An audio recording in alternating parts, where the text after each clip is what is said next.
Refraction करने के लिए हमें एक बाउंडेड मीडियम चाहिए।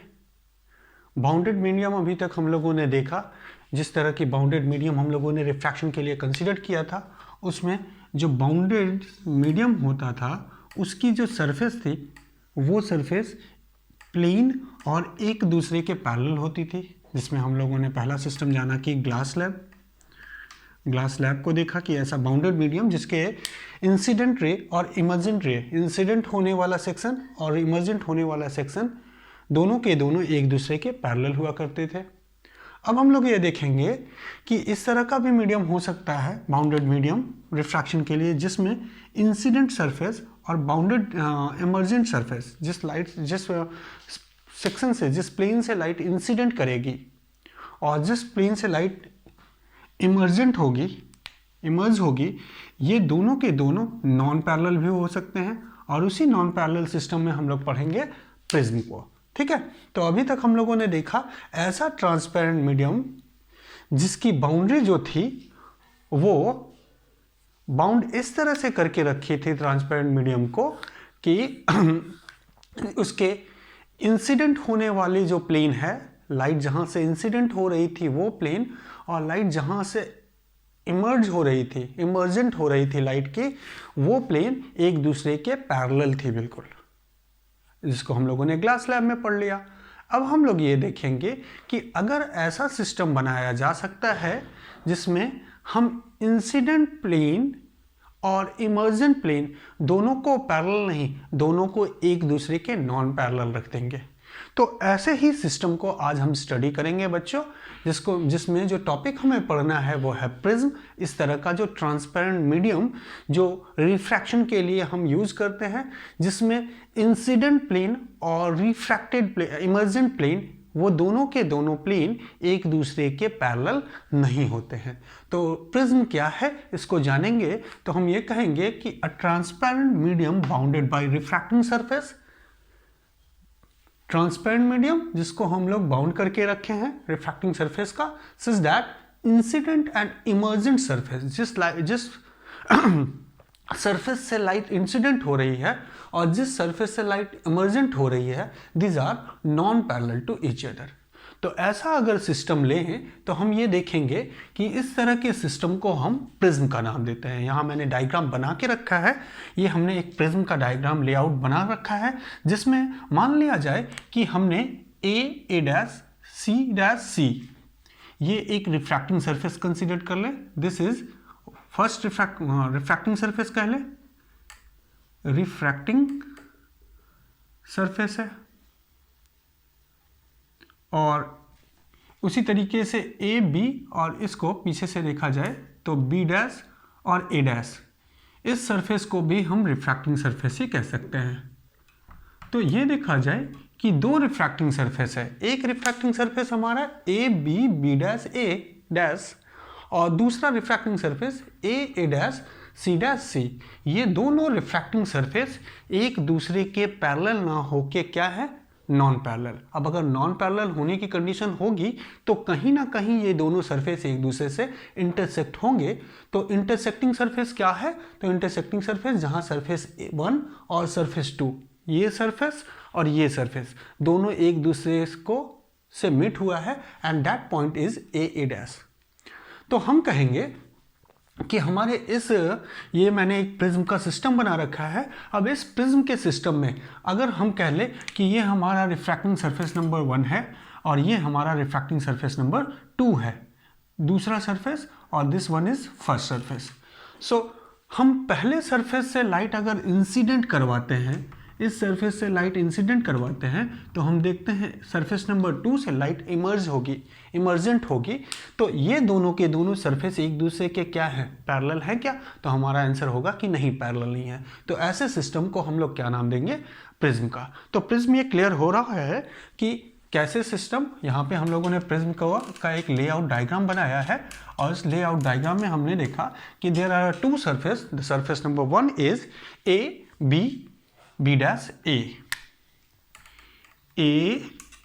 B dash and A first surface है, एंड सेकेंड सरफेस हम कह ले A C C dash and A dash, sorry यहाँ पे भी A dash, these are the two surfaces, surface 1 और surface 2। ये दोनों सरफेस हमारी रिफ्रैक्टिंग सरफेस हैं और ये दोनों क्या एक दूसरे के पैरेलल हैं? नहीं। तो ऐसे ही सिस्टम को हम प्रिज्म का नाम देंगे। अब अगर हम प्रिज्म के डिफरेंट सेक्शन को अगर जाने, डिफरेंट उस पूरे ज्योमेट्री के टर्म्स को जाने, तो पहला टर्म्स हमारे सामने आएगा बच्चों रिफ्रैक्टिंग एजेस। अब अगर यहाँ पे मैं पूछूं आपसे कि रिफ्रैक्टिंग सरफेस कौन है, तो आप कहोगे सर रिफ्रैक्टिंग सरफेस यहाँ पे जो दिख रहा है वो A B B dash and A dash है, जो इस तरफ से है बना हुआ। दूसरा रिफ्रैक्टिंग सरफेस जो आपके सामने दिख रहा है A dash C dash and C, these are the two refracting surface and these are non parallel to each other. Now अब अगला टर्म जानेंगे बच्चों हम लोग कि रिफ्रैक्टिंग एज किसे कहेंगे हम। एक प्रिज्म में रिफ्रैक्टिंग एज कौन से पोर्शन को रिफ्रैक्टिंग एज कहा जाता है। तो रिफ्रैक्टिंग एज यहाँ पे देखा जाए तो मैंने बताया है ए डैश को कहा जाता है। अब ए डैश क्या है, तो हम कहेंगे जो दो रिफ्रैक्टिंग सरफेस हैं उनकी कॉमन बाउंड्रीज को हम लोगों ने क्या कह दिया, ए डैश। तो refracting surface number 1 this, refracting surface number 2 this, and ये जो हमारा सामने बाउंड्री दिख रही है जिसपे ये दोनों कॉमन हो जा रहे हैं, सरफेस का एज जो कॉमन है, and that common edge is considered to be refracting edge. Clear है? ये तो आपको समझ में आ रहा होगा कि रिफ्रैक्टिंग सरफेस क्या है, तो इसको हमने क्लियर कर लिया। अब आगे है कि हमारे प्रिज्म में रिफ्रैक्टिंग सरफेस के जस्ट अपोजिट जो नीचे हमने BC बना के रखा है, and this BC is considered to be the base of prism. ठीक है, तो हम ए डैश क्या है, रिफ्रैक्टिंग सरफेस, BC क्या है, this is the base of a prism. Now अब हमें ये देखना है कि यहाँ पे दो रिफ्रैक्टिंग सरफेस है, ए डैश बी डैश और B, दूसरा refracting surface A dash C dash और C। ये दोनों सरफेस जब ज्वाइन हो रहे हैं तो हमारे सामने एक और सरफेस मिल रहा है, and that surface is A B and C। This A B and C surface is called principal section. हम इसे क्या कहेंगे बच्चों, principal section of a prism. अब प्रिंसिपल सेक्शन क्या है, तो हम बोलेंगे any surface which is perpendicular to both refracting surface. यहां दो रिफ्रैक्टिंग सरफेस कौन कौन से हैं, A B dash and A, and other A C dash and A. इन दोनों सरफेस पे ये एक सरफेस और इन दोनों सरफेस पे अगर देखा जाए तो एक सरफेस यहाँ है, एक सरफेस यहाँ है। इस तरह से मैं बताऊं तो एक सरफेस ये रहा, एक सरफेस ये रहा, और इन दोनों पे जो हमारा सामने वाला सरफेस दिख रहा है, that surface is perpendicular to both refracting surface 1 and refracting surface 2। तो इसको हम लोग किसका नाम दे देंगे, principal section of a prism. ठीक है, अब हमें देखना है कि जो एज है उस एज के पास दोनों रिफ्रैक्टिंग सरफेस मिलके जो एंगल बना रहा है, this angle and this angle is considered to be angle of prism. तो एक प्रिज्म में हमने क्या क्या जाना, पहली चीज हम लोगों ने जानी प्रिज्म में कि रिफ्रैक्टिंग सरफेस क्या है, रिफ्रैक्टिंग सरफेस की प्रॉपर्टी क्या होनी चाहिए कि रिफ्रैक्टिंग सरफेस एक दूसरे के क्या होने चाहिए, नॉन पैरेलल। उसके बाद हम लोग ये जाने कि रिफ्रैक्टिंग एज क्या है, दो रिफ्रैक्टिंग सरफेस की कॉमन बाउंड्री को हम रिफ्रैक्टिंग एज कह दिए। रिफ्रैक्टिंग सरफेस एक दूसरे से जितना एंगल बना रहा है, that is considered to be the angle of prism, and here in this diagram the angle of prism is BAC। Now एक ये जो BAC एंगल हमने लिया है, ये एंगल जिस ट्रायंगल का पार्ट है, वो ट्रायंगल कौन सा है, वो ट्रायंगल है BAC। That triangle is have a property, and this property is the triangle is perpendicular to both the refracting surface, so this is called principal section। now principal section में angle of prism के just opposite जो base sides होगी, जो edge होगी, that is considered to be the base of a prism। ठीक है, तो prism की एक नॉर्मल ज्योमेट्री में जितने भी टर्म्स आने वाले हैं उन सारे टर्म्स को हम लोगों ने जान लिया। क्या क्या टर्म्स है, base, principal section, angle of prism and refracting edge. Now अब अगर हम देखें तो इस प्रिज्म का क्या क्या यूज हो सकता है बच्चों, हम लोग अपने डे टू डे लाइफ में प्रिज्म के क्या क्या यूज कर सकते हैं। तो हम अभी जानेंगे प्रिज्म का यूज हम कर सकते हैं रिफ्रैक्शन करने में। रिफ्रैक्शन में प्रिज्म का यूज किया जाता है। सेकंड पॉइंट हम ये जानेंगे कि प्रिज्म का यूज करके हम लाइट को डेविएट भी कर सकते हैं। तो हम ये जानेंगे कि डेविएशन कर सकता है प्रिज्म। पहला, लाइट के पाथ को बेंड कर सकता है, चेंज कर सकता है। चेंज करने में हमने एक और पैरामीटर जान लिया, that is deviation. Thereafter हम ये जानेंगे कि लाइट एक और फेनोमेना आकर करता है, दैट इज कॉल्ड डिस्पर्सन। अभी इससे भी समझेंगे कि डिस्पर्सन क्या है। एंड साथ में इन सारी चीज़ों के साथ साथ लाइट टोटल इंटरनल रिफ्लेक्शन भी करती है। तो there are the 4 uses of prism. 1, it is used in refraction. Second, it is used in deviation. Third, it is used in dispersion. And the fourth one, it is used in total internal reflection को। तो हम इन सारे चीज़ों को धीरे धीरे जानेंगे। सबसे पहले हम ये जानेंगे कि रिफ्रैक्शन प्रिज्म कैसे कॉज करता है। ठीक है, तो इसको समझने के लिए मैं यहाँ पे दिस पोर्शन को मैं साइड लाइन कर दिया। अब हमें आगे जानना है कि हम रिफ्रैक्शन कैसे आकर करते हैं प्रिज्म में। तो सबसे पहला पॉइंट देख रहे हैं, refraction in a prism. Refraction in prism, first point, prism में रिफ्रैक्शन। अब प्रिज्म में रिफ्रैक्शन जानेंगे बच्चों कैसे हो रहा है। ठीक है, इसको जानने के लिए मान लिया जाए मैं एक लेआउट डायग्राम बनाऊं, तो ये principal section, this is a 3 dimensional diagram of a prism. और इसको समझने के लिए हमने इस 3 डायमेंशनल डायग्राम को 2 डायमेंशनल फॉर्म में कन्वर्ट किया और मैं ये सामने का ABC, that is the principal section of a prism को ही ड्रॉ करता हूँ। तो मैं यहाँ पे एक प्रिज्म अगर ऐसे ड्रॉ कर लूँ, तो this is a prism and the prism name, the name of a prism is ABC। इस प्रिज्म के हमने किस सेक्शन को कंसीडर किया है, इस प्रिज्म का प्रिंसिपल सेक्शन ही हमने कंसीडर किया है। ठीक है, ये मैंने प्रिंसिपल सेक्शन मैंने ड्रॉ कर लिया, बिल्कुल स्ट्रेट लाइन ज्योमेट्री मैंने बना दी है। यहाँ पे मैंने रफ ड्रॉ किया था, अब मैं स्ट्रेट लाइन बना लिया हूँ। अब हम आगे देखेंगे कि अब हमें ये जानना है कि रिफ्रैक्शन कैसे होने वाला है बच्चों। अब रिफ्रैक्शन जानने के लिए ये हमने प्रिंसिपल सेक्शन कंसीडर किया है, तो डेंसर मीडियम कौन सा होगा, तो हम कहेंगे this is the denser medium of a prism. Prism जो है वो किसी मटेरियल से बना हुआ है। ऐसे कंडीशन पे अगर उसको हम एयर में रखते हैं तो प्रिज्म जो होगा वो डेंसर मीडियम के जैसा एक्ट होगा। नाउ अब अगर हम लाइट को इंसिडेंट करवाते हैं surface, first surface that is A, B, B' and A, और उस सरफेस पे हम लाइट को इंसिडेंट करवाना चाह रहे हैं, तो लाइट को इंसिडेंट करने के पहले हमें एक नॉर्मल ड्रॉ करना पड़ेगा। तो ये मैं एक नॉर्मल इस पर ड्रॉ कर रहा हूँ और उस नॉर्मल को ड्रॉ करने के बाद हम डायग्राम देखेंगे किस तरह से। तो ये मैंने लाइट को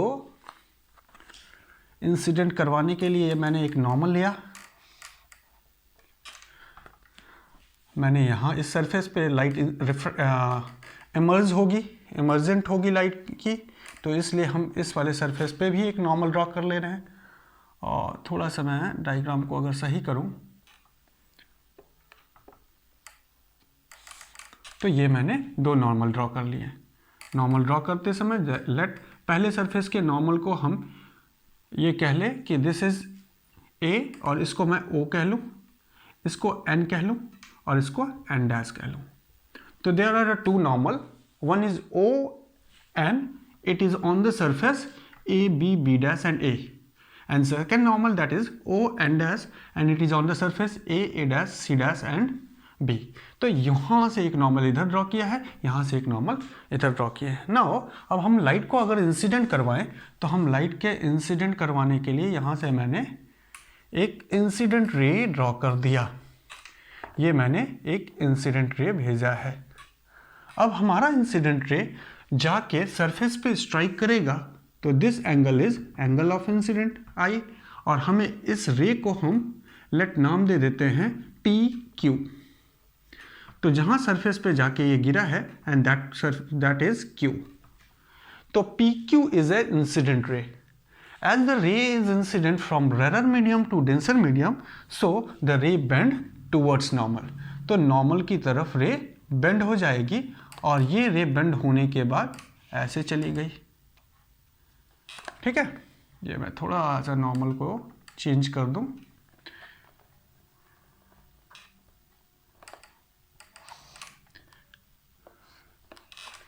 ओ एन डैश, हाँ ये हमारी रे बेंड होके चली गई। सो क्यू एंड आर जहाँ पे जाके स्ट्राइक करी सरफेस को, इसको मैं आर का नाम दिया। नाउ क्यू आर क्या है, तो this is refracted ray and on the surface A C से मिलने वाला जो सरफेस है A C dash and A dash, surface light जाके स्ट्राइक कर रही है और लाइट कहाँ से, डेंसर से रेयर में जा रही है, इसलिए ये लाइट फिर से क्या होगी, ये नॉर्मल से दूर बेंड हो जाएगी। So the path of light is P Q, Q R and R to S. तो हम यहाँ पे देखें तो हमने लाइट के पाथ को ट्रेस कर लिया। पहला पाथ क्या है लाइट का, P Q is the incident ray, as the ray move from rarer to denser medium so the ray bend towards normal की तरफ। रे यहाँ ना जाके, अगर हम कहते अगर बेंड नहीं होती तो रे सीधे चली जाती, और अगर रे सीधे जाती तो कहाँ पे किस तरह का पाथ होता रे का, तो उसको अगर हम ड्रॉ करें तो हम कह सकते हैं कि अगर रे सीधे जाती तो ये मैं पाथ पहले बना लूँ फिर आपके सामने,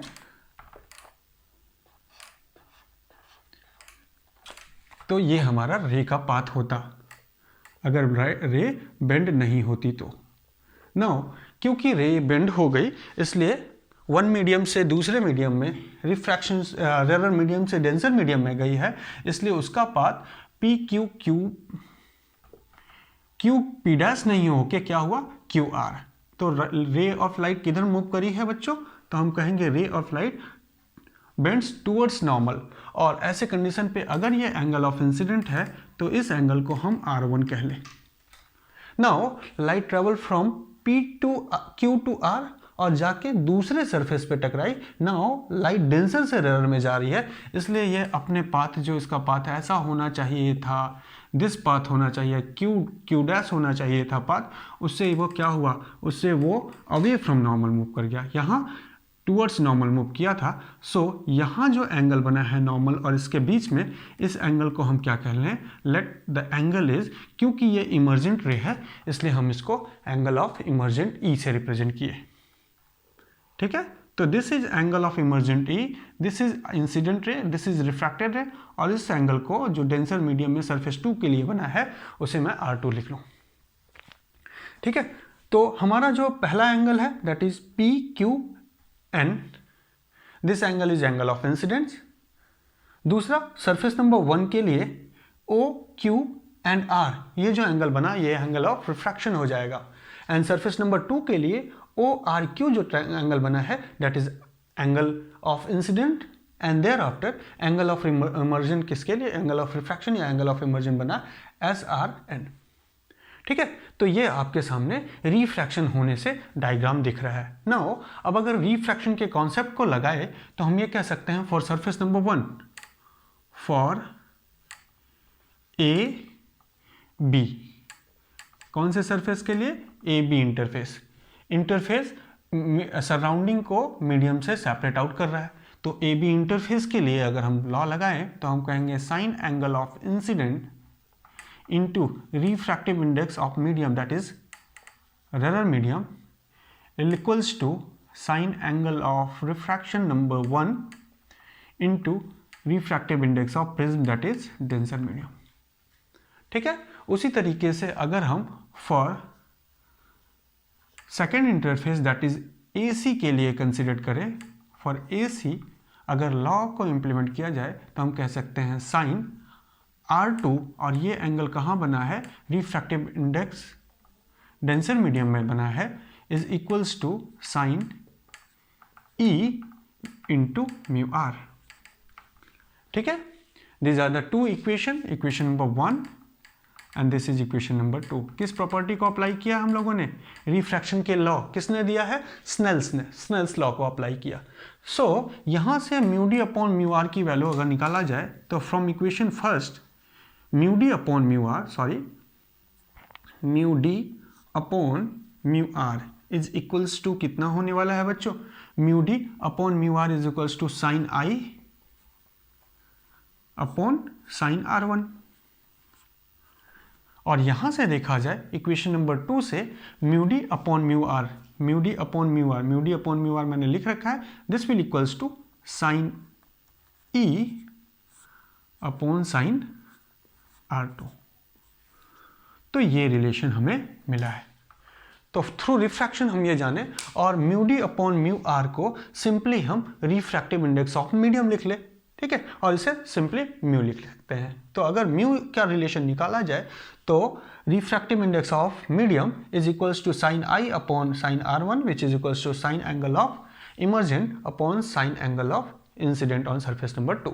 तो ये हमने रिलेशन को जाना है, ठीक है बच्चों। अब एक और चीज हम यहां से समझ सकते हैं कि sine I into sine R2 is equals to sine R1 into sine E।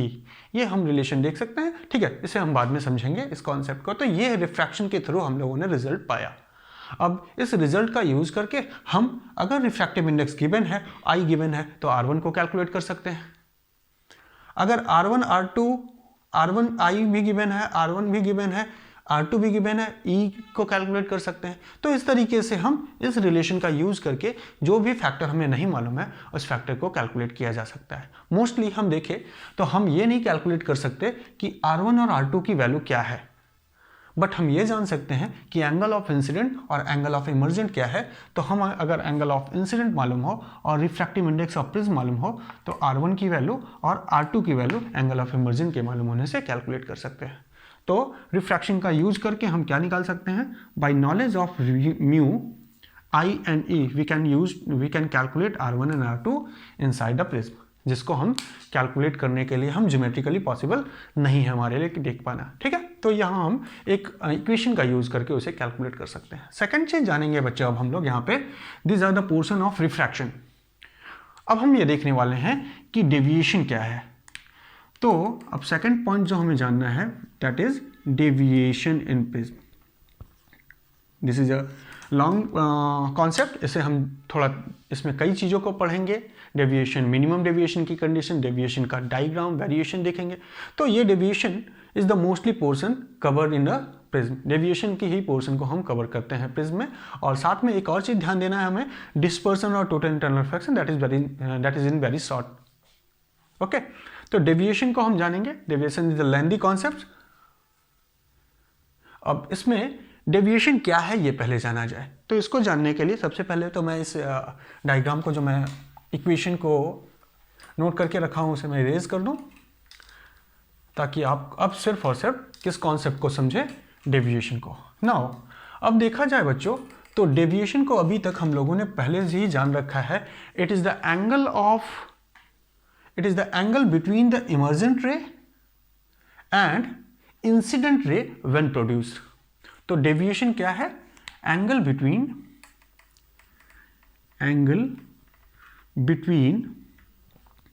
Emergent ray and incident रे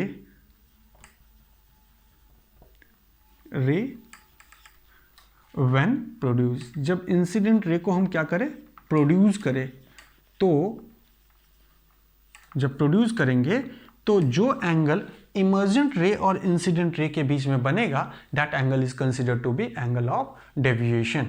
तो एंगल ऑफ डेविएशन जानने के लिए दिस रे इज इमर्जेंट रे, ई रे है, और दिस रे इज आई रे, इंसिडेंट रे है। अब इंसिडेंट रे को मैं फर्दर प्रोड्यूस किया, इंसिडेंट रे का पाथ किधर चला गया, ये क्यू आर, बट अगर मैं फर्दर प्रोड्यूस करूं तो क्यू से पी डैश की तरफ जाएगा, ठीक है, प्रोड्यूस करना है हमें। एंड इमर्जेंट रे को भी हम पीछे की तरफ ट्रेस करें तो ये इमर्जेंट रे जाके यहाँ पे स्ट्राइक करेगा, इस पोर्शन पे स्ट्राइक करेगा। नाउ यहाँ जो एंगल बन रहा है, अगर मैं थोड़ा सा इस डायग्राम में आगे इसी इंसिडेंट रे को ड्रॉ कर लूँ, तो ये इमर्जेंट रे और this one is incident ray when further produce. इनके बीच का ये जो एंगल बना है, this angle is called angle of deviation. देखना है बच्चों, ये हमारा इमर्जेंट रे है, ये हमारा इंसिडेंट रे है। इंसिडेंट रे को मैंने फर्दर बना दिया, उसके बाद इमर्जेंट रे और इंसिडेंट रे के बीच में बनने वाले एंगल को हम क्या कहते हैं, एंगल ऑफ डेविएशन। और इसके लिए सिंबॉलिक रिप्रेजेंटेशन क्या है हमारे पास, डेल का यूज कर सकते हैं, ठीक है। तो डेविएशन क्लियर हो रहा है? अब इस डेविएशन की वैल्यू हमें निकालनी है कि what will be the magnitude of deviation. Deviation किन किन फैक्टर पे डिपेंड करता है उसे हम कैलकुलेट करेंगे।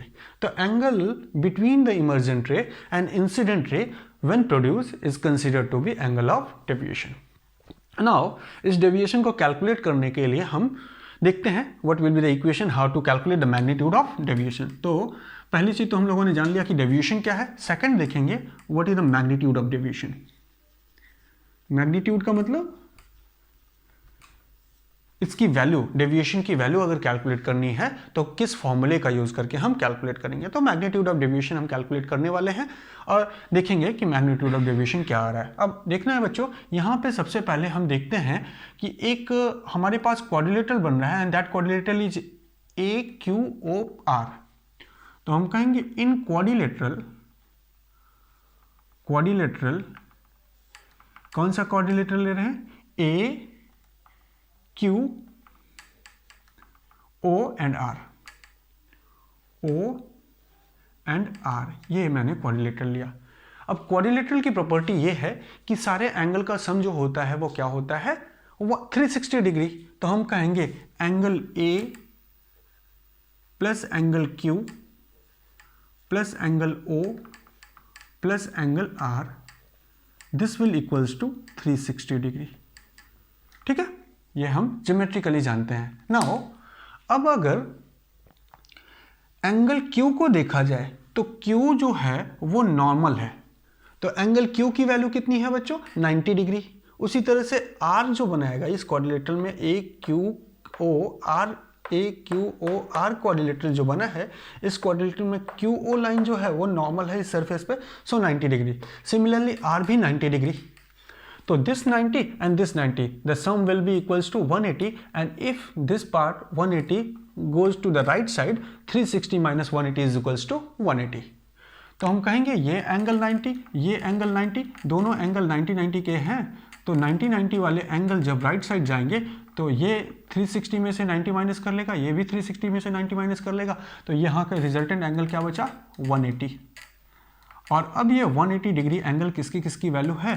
तो हम कहेंगे angle A plus angle O की वैल्यू।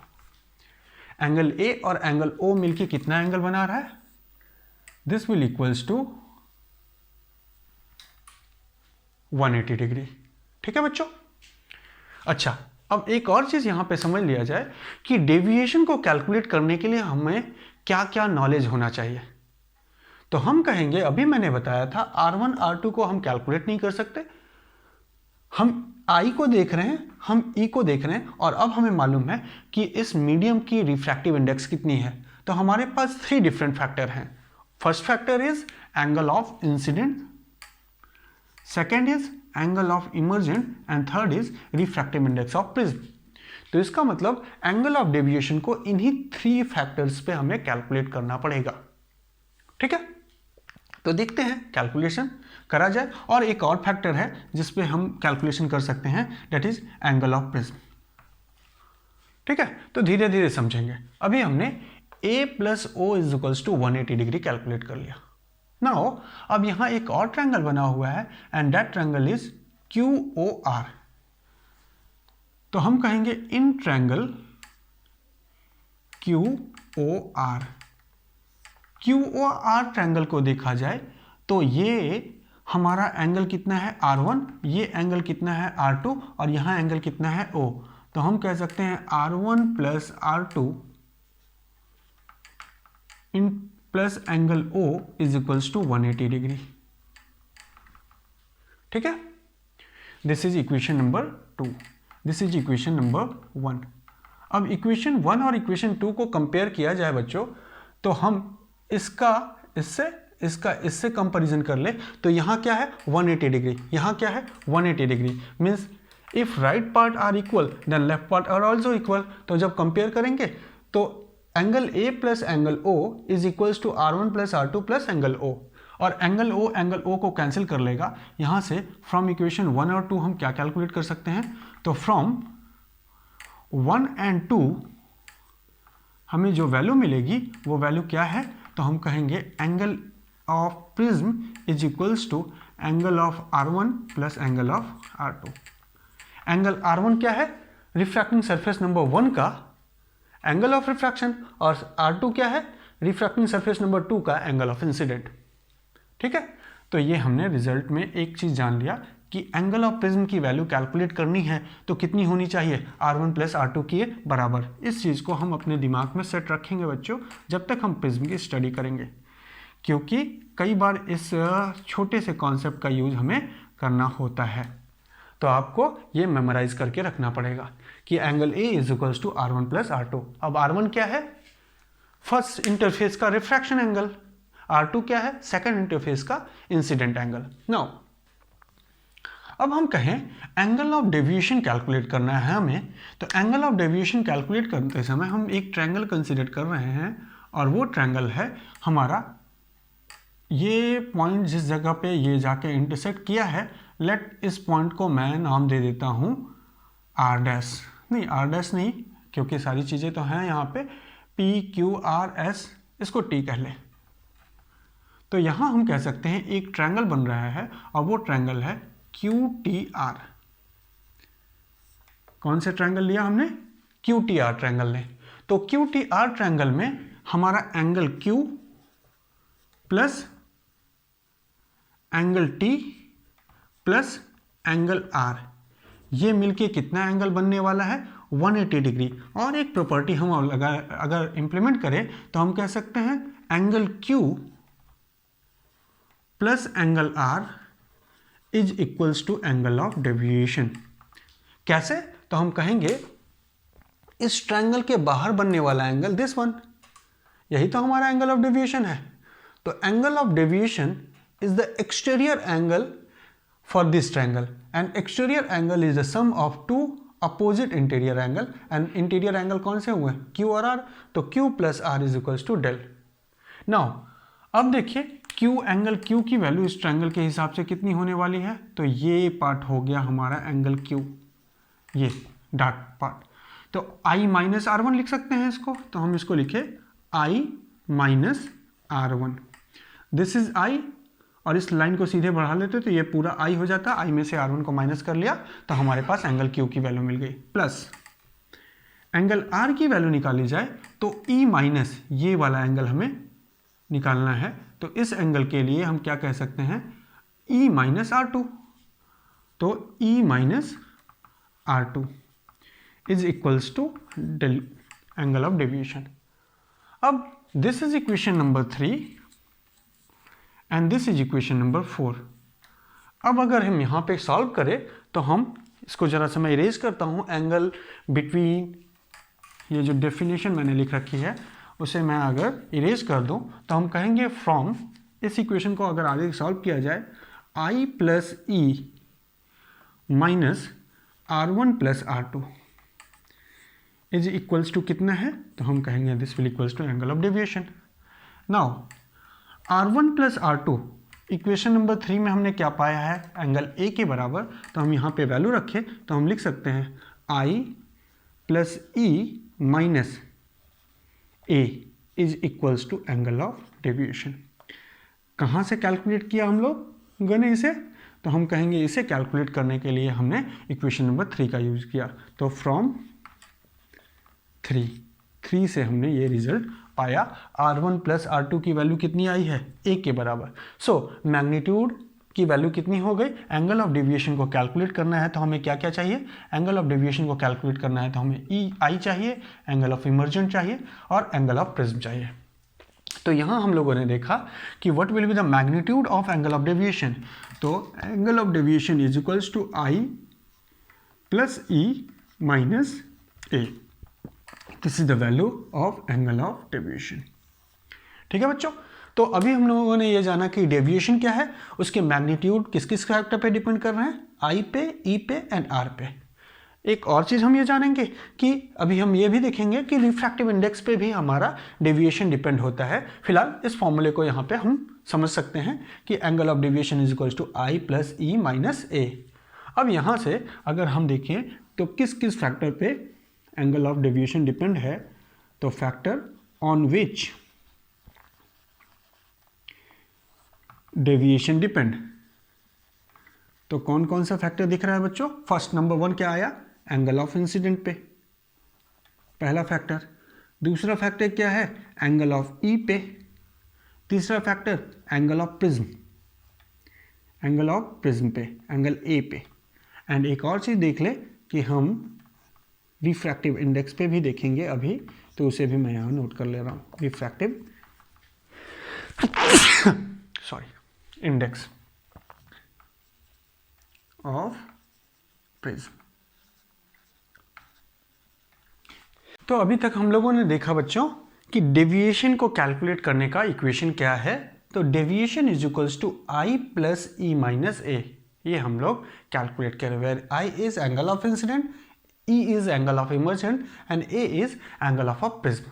ठीक है, अब आगे हमें ये जानना है कि अगर हम डेविएशन और एंगल ऑफ इंसिडेंस के बीच में ग्राफ ड्रॉ करें तो हमारा ग्राफ किस तरह का स्ट्रक्चर होगा और ग्राफ किस तरह का बनेगा, what will be the direction slope of curve, और किस तरह का ग्राफ हमारा बनने वाला है। साथ में हम ये जानेंगे कि इस ग्राफ से हम क्या क्या नॉलेज गेन करें। ठीक है, तो अगर हम एक्सपेरिमेंटली डेविएशन और एंगल ऑफ इंसिडेंस के बीच में ग्राफ ड्रॉ करें तो जो टॉपिक हम लोग पढ़ने वाले हैं वो है variation of deviation with angle of incident.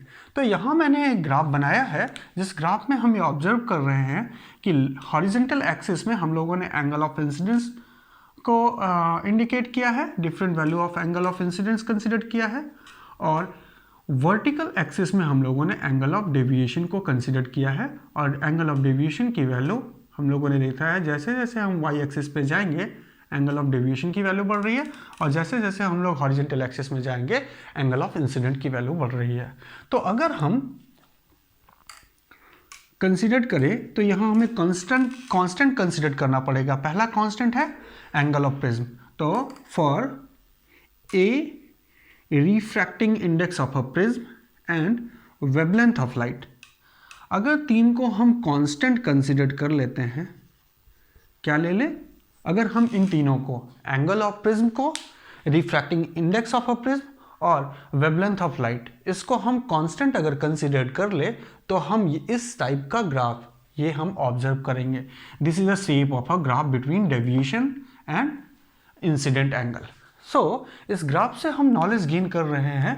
पहला पॉइंट हमें मिल रहा है कि जैसे जैसे एंगल ऑफ इंसिडेंट की वैल्यू बढ़ते जाएगी, एंगल ऑफ इंसिडेंट की वैल्यू बढ़ते जाएगी, वैसे वैसे हम देख रहे हैं कि पहले डेविएशन डिक्रीज होने लगा एंड देयर आफ्टर इंक्रीज होने लगा।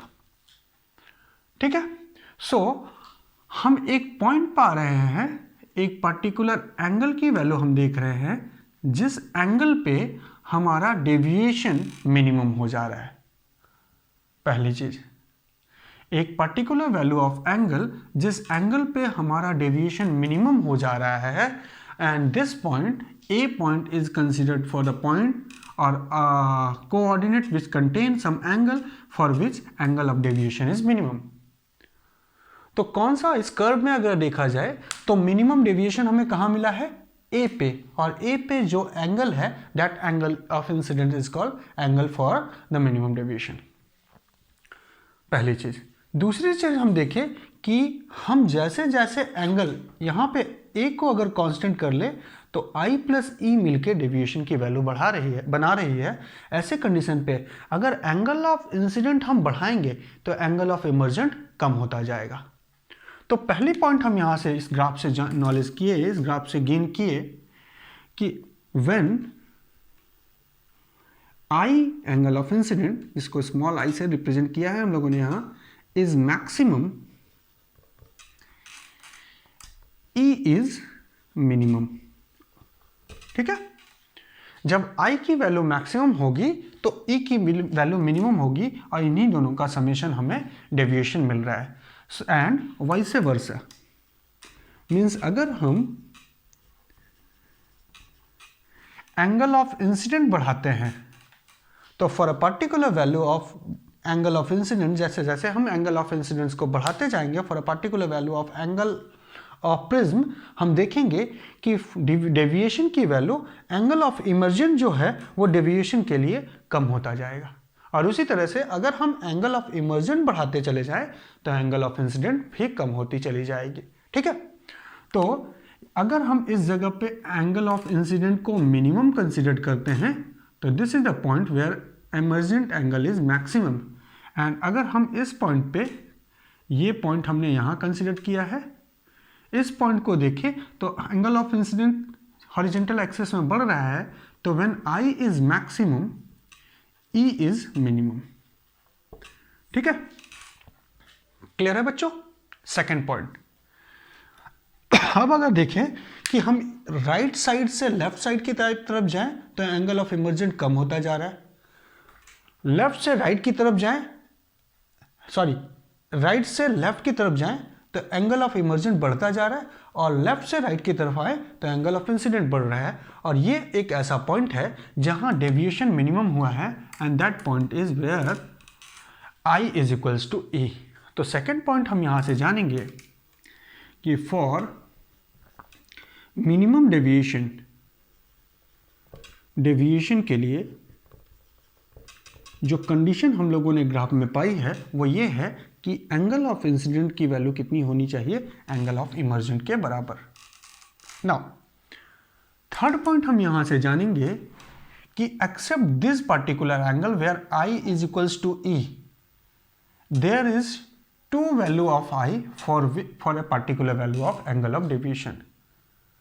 तो देखिए इस पर्टिकुलर यहाँ की एंगल ऑफ डेविएशन के लिए I की दो वैल्यू मिल रही है, एक I1 और एक यहाँ पे भी मिल रही है I2। तो there are two different values for angle of incident as well as for the angle of emergent for any unique value of angle of deviation. तो उसको भी देखें कि there are two values of I and E for particular del except कब? जब I की value E के बराबर हो रही है। जब I की वैल्यू E के बराबर हो रही है, इसको छोड़ के किसी पर्टिकुलर डेविएशन के लिए हमारे दो एंगल ऑफ इंसिडेंट मिल रहे हैं। जैसे अगर हम कह लें इस पॉइंट पे डेविएशन यहाँ जो डेविएशन है इसके लिए कौन कौन से एंगल होंगे, तो हम कहेंगे B पे और C पे सेम डेविएशन रिप्रेजेंट कर रहा है, और ये B के लिए देखा जाए तो I1, ये C के लिए देखा जाए तो I2। There are two angle for particular value of deviation. Similarly अगर I की वैल्यू और I की वैल्यू 2 है तो E की वैल्यू भी तो 2 होनी चाहिए, क्योंकि I और E तो कॉन्जुगेट पेयर के जैसे ट्रीट हो रहे हैं। तो ऐसे कंडीशन पे हम लोगों ने इस ग्राफ से ये रिजल्ट पाया कि अगर हमें मिनिमम डेविएशन चाहिए तो I की वैल्यू क्या होनी चाहिए, E के बराबर, angle of emergent angle of incident के बराबर होना चाहिए। सेकंड पॉइंट हम ये देखेंगे कि for any particular value of deviation there are two values for angle of incident as well as angle of emergent. Now अब हम ये देखते हैं कि what is the value of minimum deviation, इसको समझेंगे बच्चों। तो नेक्स्ट जो टॉपिक हम लोगों को इस ग्राफ के बाद जानना है वो है मिनिमम डेविएशन। तो मिनिमम डेविएशन के टॉपिक को हम लोग समझते हैं यहाँ पे। नेक्स्ट टॉपिक जो है वो है मिनिमम डेविएशन इन प्रिज्म। मिनिमम डेविएशन इन प्रिज्म। मिनिमम डेविएशन कितना होगा प्रिज्म में, इसको कैलकुलेट करेंगे। और मिनिमम डेविएशन को हम लोग एक सिंबल से यूज करते हैं, डेविएशन का सिंबल यूज करके, डेल का सिंबल यूज करके नीचे सबस्क्रिप्ट में m लिखते हैं, and this symbol is use for minimum deviation. तो अगर हम अभी यहाँ पे देखें, हमने पाया कि डेविएशन का फॉर्मूला क्या है, तो हम कहेंगे deviation is equals to I plus E minus A। यही हमने फॉर्मूला पाया है डेविएशन को कैलकुलेट करने का। बट इस ग्राफ के थ्रू हमें पता चल रहा है कि अगर हम डेविएशन की वैल्यू मिनिमम पाना चाहते हैं तो I की वैल्यू क्या होनी चाहिए, E के बराबर। तो हम कहेंगे for minimum deviation minimum the condition are, conditions जो होने हैं वो हैं, पहली कंडीशन हम लोग जानेंगे बच्चों कि first one that is I is equals to E। Second condition हम लोग देखेंगे कि जब आई ई के बराबर हो जाएगा देन हमारे प्रिज्म में, अभी हम लोग पीछे देखे थे कि हमने इंसिडेंट रे को भेजा, प्रिज्म के अंदर रिफ्रैक्टेड रे जो पास हो रही है एंड देयर आफ्टर दूसरे सरफेस से निकल रही है इमर्जेंट रे, तो रिफ्रैक्टेड रे जो है वो बेस के पैरेलल हो जाएगी। तो सेकंड कंडीशन, रिफ्रैक्टेड रे इन प्रिज्म,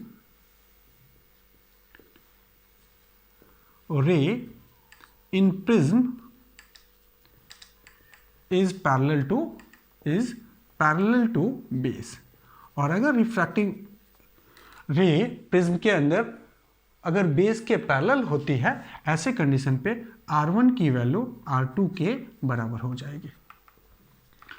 अभी हमको जैसे I is equals to E और R1 is equals to R2 minimum deviation के लिए मैंने कंडीशन लिखी है, इसको हम थ्योरेटिकली भी प्रूफ करेंगे। सिर्फ यहाँ ग्राफ देख के इस चीज़ को हम नहीं कह सकते कि हाँ I की वैल्यू E के बराबर, अगर हमारे पास I की वैल्यू E के बराबर होने पे ही डेविएशन आ रहा है तो इसे हम थ्योरेटिकली भी प्रूफ करेंगे। साथ में ये भी जानेंगे कि I is equals to E minimum deviation की कंडीशन है और R1 is equals to R2 भी मिनिमम डेविएशन की कंडीशन है। तो ये मैं अभी आपको बता दे रहा हूँ क्योंकि हमें मिनिमम डेविएशन कैलकुलेट करने हैं। देयर आफ्टर हम इसका डेरिवेशन देखेंगे कि मिनिमम डेविएशन के लिए हमारे I की वैल्यू E के बराबर होनी चाहिए, प्रूफ करेंगे थ्योरेटिकली, और साथ में R1 भी R2 के बराबर होगी, जो कि आपके सिलेबस के पोर्शन में नहीं है, इसलिए मैं उसे अभी सॉल्व नहीं कर रहा हूँ। एक उसके लिए एक अलग से टॉपिक हम बता के, एक अलग सी टॉपिक पढ़ के उसे हम देखेंगे कि मिनिमम डेविएशन के लिए दो कंडीशन कैसे हो रहे हैं, किस बेस पे हम ये कह रहे हैं कि this are the two condition, ये प्रूफ भी करेंगे। तो यहाँ पे अभी मैं फिलहाल मान लिया कि फॉर मिनिमम डेविएशन ग्राफ से हमें पता चल रहा है आई की वैल्यू किसके बराबर होनी चाहिए, ई, और दूसरी कंडीशन हमने लिख ली R1 is equals to R2। So अब अगर मिनिमम डेविएशन के लिए देखा जाए तो डेविएशन मिनिमम में पहला पॉइंट हमें मिला I is equals to E. So if I is equals to E, then we can write I plus E is equals to 2I. I और E दोनों बराबर है तो I और E is equals to I plus I, that is 2I minus A। ये हमने पा लिया मिनिमम डेविएशन के लिए एक फॉर्मूला। अब आगे हम अगर यूज करें तो हम ये कह सकते हैं कि हमने पाया है स्नेल्स लॉ में कि रिफ्रैक्टिव इंडेक्स की वैल्यू क्या हो रही है, sine I upon sine R के बराबर। ठीक है, ये तो हम लोगों ने अभी पीछे कैलकुलेट किया था, रिफ्रैक्शन में जाना था कि mu is equals to sine I upon R, और ये R1 होता था, और साथ में हम लोगों ने रिजल्ट जाना था this will equals to E upon sine R2। ठीक है, सो अब अगर हम इनमें से किसी एक रिलेशन को रिफ्रैक्शन का यूज करें तो हम कहेंगे mu is equals to sine I upon sine R1।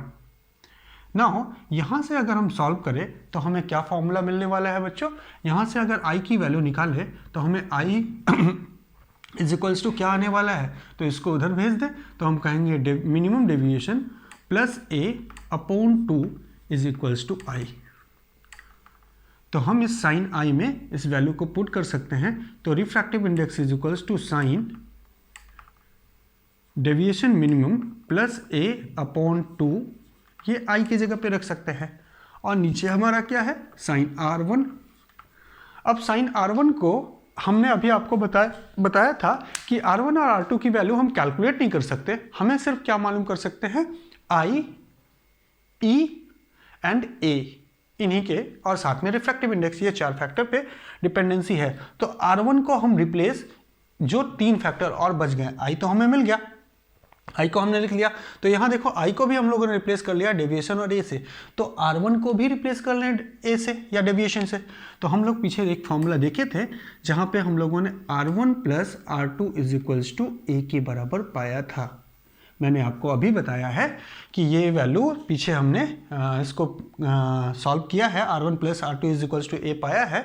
Now अगर R1 is equals to R2 है तो this will equals to 2 times of R1 is equals to A। So R1 is equals to कितना हो जाएगा A/2। सो यहाँ पे R1 के जगह पे अगर ये वैल्यू पुट करें तो हम पाएंगे deviation refractive index of medium with respect to surrounding, ये हम प्रिज्म की रिफ्रैक्टिव इंडेक्स सराउंडिंग के रिस्पेक्ट में लिखे हुए हैं, and this will equals to sine deviation minimum plus A upon 2 है यहाँ पे, और इस पूरे को डिवाइड करें तो साइन R1 के जगह पे क्या रख सकते हैं, a/2, and this formula is considered as prism formula, prism formula, ठीक है। इसे हम क्या कहते हैं, प्रिज्म फॉर्मूला। डेविएशन का, मिनिमम डेविएशन की कंडीशन क्या देखी, minimum deviation is equals to 2i minus A, और 2i माइनस ए से हम लोगों ने देखा यहाँ पे सॉल्व किए और रिफ्रैक्टिव इंडेक्स को कैलकुलेट किए कि अगर आप मिनिमम डेविएशन कैलकुलेट करना चाहते हो तो ऐसे कंडीशन पे रिफ्रैक्टिव इंडेक्स का भी रिलेशन होना चाहिए।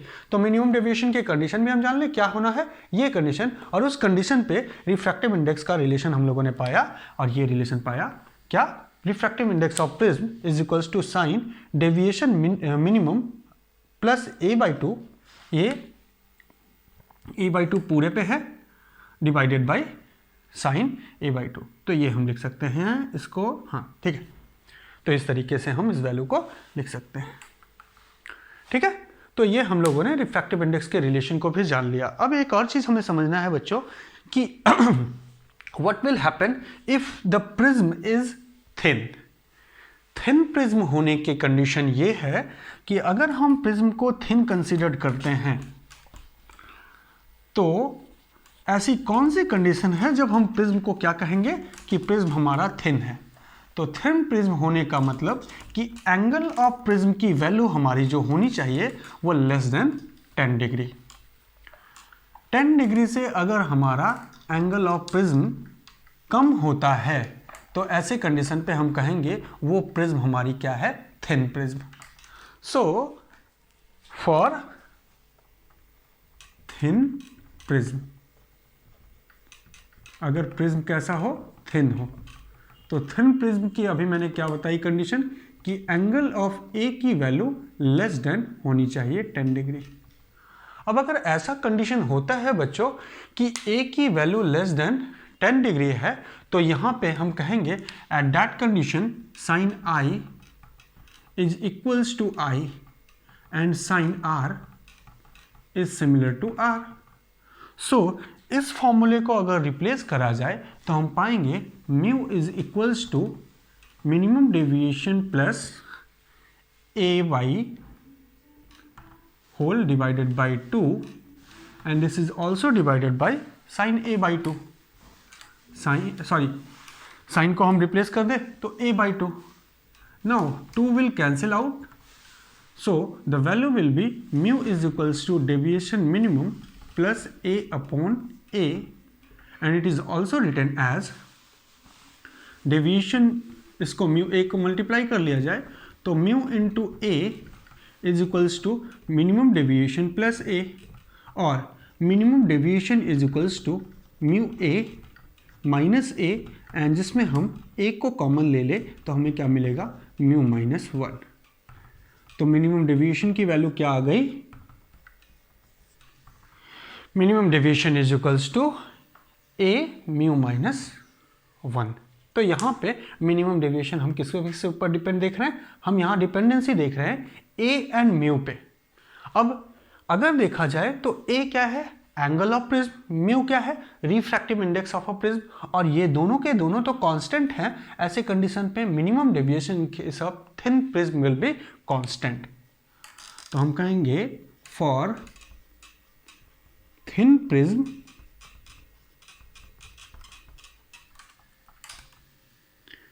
Deviation minimum is constant. और थिन प्रिज्म की प्रॉपर्टी एक और ऐसी कह सकते हैं कि थिन प्रिज्म में जो एंगल ऑफ इंसिडेंट है वो अप्रॉक्सीमेटली नॉर्मल होता है सरफेस पे, ठीक है।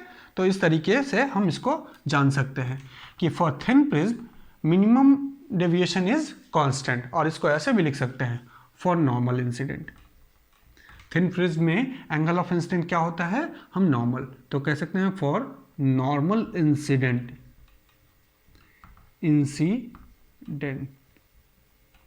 ऑफ रे डेविएशन मिनिमम इज कांस्टेंट, ठीक है।